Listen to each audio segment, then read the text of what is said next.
দুপুরবেলা বাজে এখন প্রায় 2টোর মতন। 2টোর আগেই ঘর থেকে বেরিয়েছি। এই যে বাড়ির সমস্ত কিছু অনুষ্ঠান শেষ, মা, দিদি, দিদির মেয়ে আর সঙ্গে আমি আর রুনু, আমরা দুজনে রয়েছি এদের সঙ্গে। আমরা আমরা যাচ্ছি সবাই বাড়ি বাড়ি মানে আমার বাপের বাড়ি এখন। তো যাই হোক, যাবার পথে যাব মামা বাড়ি, তারপরে বাড়ি যাব। তো অনু যেহেতু পরীক্ষা টরীক্ষা শেষ, স্কুল ছুটি পড়ে গেছে, ওই জন্য ও বললো চলো মামা বাড়ি যাবো। যেহেতু দিদা এসেছে, যাবার কোনো প্রোগ্রাম ছিল না, হঠাৎই একদম প্রোগ্রাম হয়েছে, তো ব্যাকপ্যাক করে বেরিয়ে পড়েছি। তো বাজে এখন 2টো মতন, কিন্তু 3টে 6-তে চন্দননগর থেকে হাওড়া যাওয়ার ট্রেন, এতক্ষণ বসেই থাকতে হবে।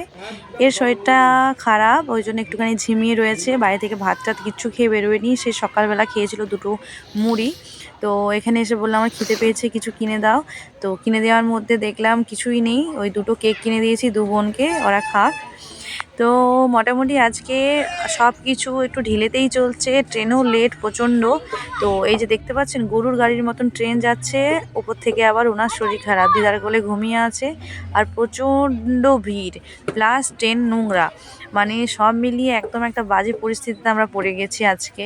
ট্রেন যেন চলার নামই নিচ্ছে না, উপরন্তু ভিড় বেড়ে যাচ্ছে। তো যাই হোক, এরমভাবে পৌঁছতে হবে। কিন্তু ভাগ্যি ভালো, একদম পুরো মেদিনীপুর না গিয়ে অর্ধেক রাস্তা বাগনানে নামছি আমার মামা বাড়িতে। তো এখানে হচ্ছে মিষ্টি দোকানে দাঁড়িয়েছি কিছু মিষ্টি নেব বলে।